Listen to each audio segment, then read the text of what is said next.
morning, everybody. It is 8:45 now, and Kristin Kreuk is here. She is the star of Beauty and the Beast, which will be premiering on Showcase on October the 11th. Good morning. Good morning. Nice to have you here. Thank you. We're going to talk about Beauty and the Beast, but first we have to talk about Smallville.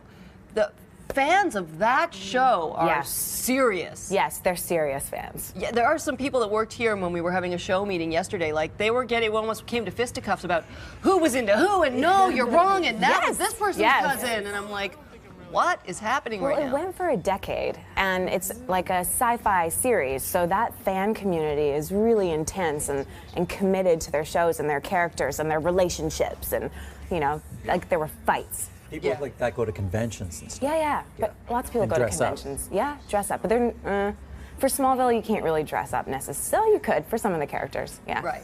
But it was just some of our regular old staff, but they were into that show. And I was reading that, is this correct, that you sent off your reel and you were the first person hired for Smallville? Is that right? Yeah, they did we had casting directors in Vancouver for the show, and they had them all over the place, and they sent my tape down, and I ended up being cast first in December, probably the year before we shot.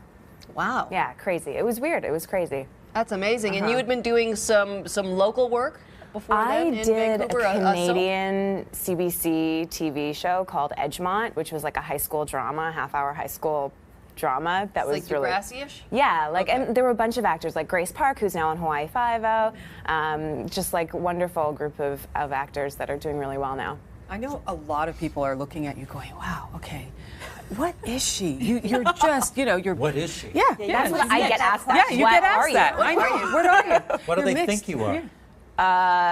Well, you know, I think people can't tell sometimes. I kind of fit into lots of Asian. Yeah. There's a little bit of, well, I'm pretty much half Chinese, half Dutch. How cool is but that? my mom's side is, like, my grandmother's from Jamaica, so she's a little bit mixed there. My mom was born in Indonesia, but it's mostly Chinese blood, so I'm kind of like jumbled up a little bit. See, look what happens when the world comes together. I know.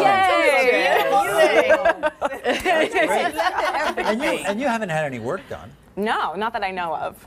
Unless it happened in my sleep or something. Not that I know of. Here you go. I think that's fun. It gives you such a great perspective on the world. Because It you're your does. mom and then your dad and a whole extended It's family. it feels very Canadian. Yeah. You know, like Yeah. I really like You're that. having to constantly explain it, and so you're very familiar with your heritage. Yeah, and my mom's very, like, I feel very Canadian. Like, I was born in Vancouver. I feel very much like I'm multicultural in that sense, but it's different than in the States where, like, I feel like, as a very broad generalization, the groups are much more defined. Like, here I feel like we mix together a little What bit are you more. eating for Thanksgiving? Well, I don't eat meat anymore, so you don't, Yeah, I don't either. Yeah. Oh, wow, nice. Like, I know. Yeah, that's a lot. I eat meat this side of the table. Well, I mean, that's the only thing I really miss is, I was just saying back there, like, turkey, because, but I think it's the associative memory of, like, childhood and, like, having turkey. Yeah. Gravy and Yeah. so What do you eat? What are you having, like lentil loaf or something? Something Well, with a I goji still berry eat on it? fish, so I might just have some salmon and, like, what? A big flounder. A big flounder? Yeah, big stuffed flounder. I don't, maybe, but I'll have, like, a veggie stuffing, for sure. So you're from the West yum. Coast. You'll have salmon. Yeah, I'm going to go back to Vancouver. I'm going to have nice. salmon. Yeah, because But are you finding you're needing to spend more and more time in Los Angeles as you move your career forward? I live part-time in LA and part-time in Vancouver, so I'm still a Canadian resident, but I kind of jump back and forth. Right. Oh. Yeah. You need a little bit of both.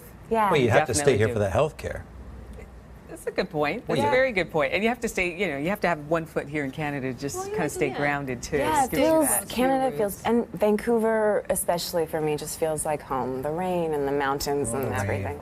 Rain. Yeah. Let's talk a little bit about Beauty and the Beast. We had another one of your co-stars here before, and so this is a retelling of the story. Yes. Not necessarily exactly what people would expect. No, it's a reimagining of the 1980s series with Linda Hamilton and Ron Perlman. So our version's much more modern. You know, our Beast is like this military experiment gone awry. He has to struggle with his emotions and deal with that. He's struggling to find his humanity. So ours is still now ours is a cop drama. Theirs was more of a legal drama, and yeah. And you're attracted to him on some level. What is the? Yes. Is that the bad boy thing essentially? Well, The beast, looking for the beast in the man. Is that what well, the thing with Catherine is that when her mom's murdered in front of her, she starts to choose people in her life as mates who are bad boys because it's emotional. You can detach. You don't have to ever be hurt again.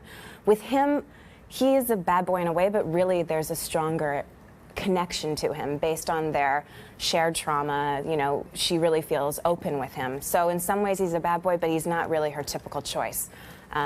She could really be hurt in their, not physically hurt, but emotionally hurt in their relationship, which is a big deal. Do you think this project found you because of Smallville, and are you comfortable with sort of doing another sci-fi-ish show? I think they definitely, I mean, it's the CW, and I started on the WB, which became the CW, and one of our showrunner teams also worked on Smallville. So yeah, I think I'm comfortable with it, and it's not super sci-fi. It's very rooted in reality. In some weird way, it could possibly have occurred, you know, in our reality right now. So it's not like there are aliens. Yeah, and thank God there's no vampires in it. There are no vampires. You're sick of vampires? Well, aren't you? I don't watch any vampire shows.